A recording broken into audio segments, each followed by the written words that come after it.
اے پیارے وطن بھارت جان تجھ پہ لٹا دیں گے، عظمت پہ تیری ہم سب سر تک بھی کٹا دیں گے۔ اے پیارے وطن بھارت جان تجھ پہ لٹا دیں گے، عظمت پہ تیری ہم سب سر تک بھی کٹا دیں گے۔ انگریز તેમના કાર્યકર્તાઓ હોદ્દેદારો ને હું ખૂબ ખૂબ પ્રજાસત્તાક દિવસે મુબારકબાદ પાઠવું છું। પ્રજાસત્તાક દિવસ એટલે ખરેખર ભારતીયોના દિલમાં ઉમંગ, આનંદ અને સ્વતંત્રતાની લાગણી હોય છે। રહી વાત વિકાસની, જેમ જેમ સમય પસાર થાય છે તેમ વિકાસના દ્વારો ખુલતા જાય છે। આમ પ્રજામાં એક શિક્ષણનું મહત્વ એટલું છે કે જેનાથી સર્વસ્વ પ્રાપ્ત થાય છે। કોઈ પણ સમાજ, કોઈ પણ ધર્મ જો શિક્ષણ ન સ્વીકારે, દુનિયાની સાથે કદમ ના મિલાવે તો તે પાછળ રહી જાય છે। સમાજના ઘણા પાછલા વર્ગના જે જ્ઞાતિઓ, ધર્મો છે તે ખૂબ મહેનત કરી શિક્ષણને અપનાવી અને પ્રથમ હરોળમાં સ્થાન પામે છે। આપણા મુસ્લિમ સમાજમાં શિક્ષણનું ખૂબ જ મહત્વ છે, જે ક્રમશઃ વધી રહ્યું છે। તેમાં દીકરીઓ પણ સહભાગી બની છે। ઘણા પરિણામો જોતા શિક્ષણમાં દીકરીઓનું પણ ઘણું વર્ચસ્વ છે। આપ જોઈ શકો છો વહીવટી સેવાઓમાં તેમજ સરકારી નોકરીઓમાં પણ શિક્ષણના પ્રમાણ તેમજ તાલીમને લીધે ખૂબ જ વિશાળ તકો ઊભી થાય છે અને બાળકો, દીકરા દીકરીઓ નોકરીમાં સ્થાન પામે છે, જે આનંદની વાત છે। આવા પ્રોગ્રામો તેમજ સામાજિક પ્રોગ્રામો આ સંસ્થા જમિયતે ઉલમા હિન્દ કરી રહી છે, તે પ્રશંસાપાત્ર છે। والصلاة والسلام على خاتم الأنبياء والمرسلين وعلى آله وأصحابه أجمعين، أما بعد، أعوذ بالله من الشيطان الرجيم، بسم الله الرحمن الرحيم۔ أذن للذين يقاتلون في سبيل الله بأنهم ظلموا وإن الله على نصرهم لقدير۔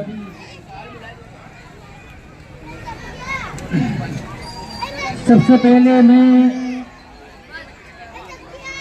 جمعیت علماء ہند کی طرف سے تمام آنے والے مہمانوں کا تہہ دل سے شکریہ ادا کرتا ہوں کہ ماشاءاللہ آپ نے اپنا قیمتی وقت نکال کر ہمارے اس پروگرام کو زینت بخشی۔ الحمدللہ ہمارے ملک کے اندر ہر قوم اور ہر مذہب والے جتنے بھی بھارتی ہیں، ہندوستانی ہیں، وہ سال میں 2 تہوار، راشٹریہ تہوار مناتے ہیں، چاہے وہ مسلمان ہو، ہندو ہو، سکھ ہو، عیسائی ہو، پادری ہو۔ اس ملک کے وطنی ہونے کی وجہ سے ہم سال میں 2 تہوار مناتے ہیں۔ ایک یوم آزادی کے نام پر 15 اگست کو، اور دوسرا یوم جمہوریت کے نام پر 26 جنوری کو۔ ہمارا یہ ملک کئی سالوں سے انگریزوں کا غلام رہا ہے۔ انگریزوں کے ناپاک قدم ہمارے ملک پر، ہماری غلامی کوئی زنجیروں کے اندر قید ہوا تو سب سے پہلے آزادی کے لیے فتویٰ دینے والے شاہ عبدالعزیز محدث دہلوی رحمۃ اللہ علیہ،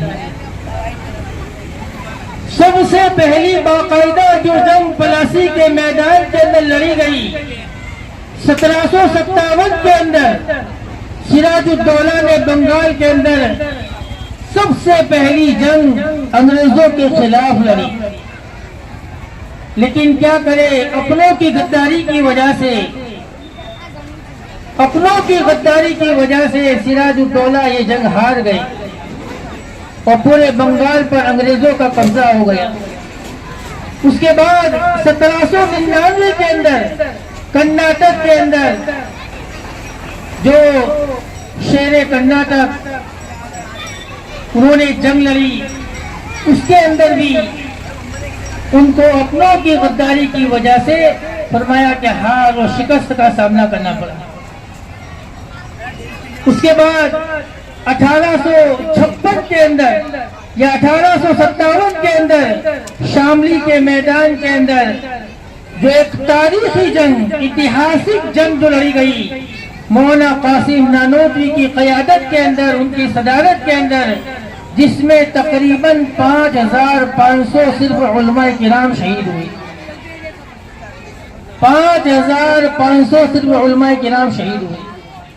اور اس کے بعد بھی ایک لمبی داستان ہے مسلمانوں کی قربانیوں کی، لیکن کیا کرے کہ آج مسلمان ہی اپنی تاریخ سے ناآشنا ہے۔ وہ کہتے ہیں مولانا مفتی احمد صاحب خارپوری دامت برکاتہم اکثر یہ شعر سناتے ہیں، پتا پتا بوٹا بوٹا حال ہمارا جانے ہیں، پتا پتا بوٹا بوٹا حال ہمارا جانے ہیں، جانے نہ جانے باغ ہی نہ جانے یوں تو سارا عالم جانے ہیں۔ آج مسلمان ہی ہماری تاریخ سے، ہمارے اکابرین کی قربانیوں سے ناآشنا ہے۔ الحمدللہ جانی مالی ہر اعتبار سے قربانیاں دی۔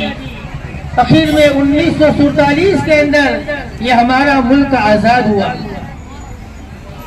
آزادی کے بعد بھی ہمارے ملک کے اندر جو دستور جو چلتا تھا، جو بندھارن جو تھا، وہ انگریزوں کا بنایا ہوا ایکٹ انڈیا کے نام کا بندھارن چلتا تھا۔ ہمارے پاس اپنا دستور، اپنا بندھارن کوئی نہیں تھا۔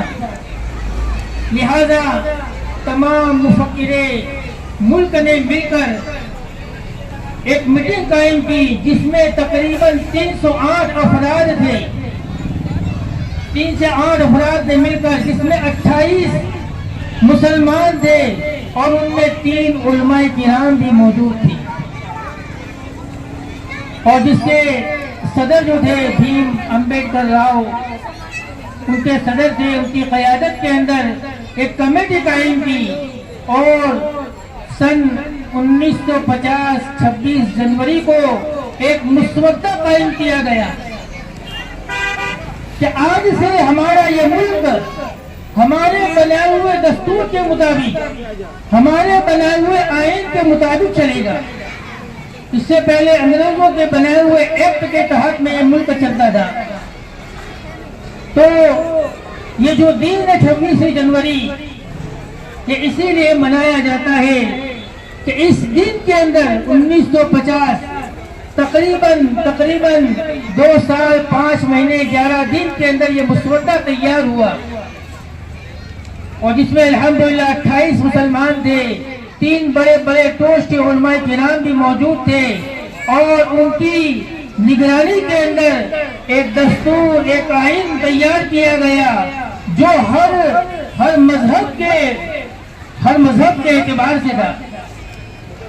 اس دستور کے اندر، اس آئین کے اندر ہر مذہب کا خیال رکھتے ہوئے قانون بنائے گئے تاکہ مسلمان، ہندو، مسلم، عیسائی، پارسی، ہر مذہب کے لوگ اپنی مذہب کی آزادی کے ساتھ اس ملک کے اندر رہ سکیں۔ یہ ہمارے اس ملک کی اور اس دستور کی خوبی ہے کہ اس ملک کے اندر ہر قوم کے، ہر برادری کے، ہر مذہب کے لوگ اپنی مذہب کی آزادی کے ساتھ الحمدللہ زندگی گزار رہے ہیں۔ یہی دستور کی یہ برکت ہے کہ آج الحمدللہ ہماری مساجد آباد ہے، ہمارے مکاتب آباد ہے، ہمارے مدارس آباد ہے، ہم اپنی مذہبی آزادی کے ساتھ اس ملک کے اندر جی رہے ہیں۔ یہ اسی دستور کی برکت ہے، اور یہ اس ملک کی بہت بڑی خوبی ہے بہت بڑی خوبی ہے کہ اس ملک کے اندر ہر مذہب کے لوگ اپنی مذہبی آزادی کے ساتھ جی رہے ہیں. اپنی یہ گنگا جمنا تہذیب فرمایا یہ اس ملک کی بہت بڑی خوبصورتی ہے. تو ہم دعا کریں کہ جس طریقے سے الحمدللہ آج تک ہم اپنی مذہبی آزادی کے ساتھ جیتے آئے ہیں، اسی طرح آئندہ بھی ہم اسی طرح اپنی مذہبی آزادی کے ساتھ جیتے رہیں گے. ایسا نہیں ہے بلکہ اس ملک کے اندر جس طرح اور لوگوں کی قربانیاں ہیں اس سے کہیں زیادہ فرمایا اس ملک کے اندر مسلمانوں کی قربانی ہے، خصوصاً ہمارے علماء کرام کی قربانی ہے. وہ ایک شعر ہے، جب گلستہ کو لہو کی ضرورت پڑی، جب گلستہ کو لہو کی ضرورت پڑی تو سب سے پہلے گردنیں ہماری کٹی. اب یہ کہتے ہیں ہم سے یہ اہل چمن، یہ چمن ہے ہمارا تمہارا نہیں. اسی پر میں اپنی بات کو ختم کرتا ہوں.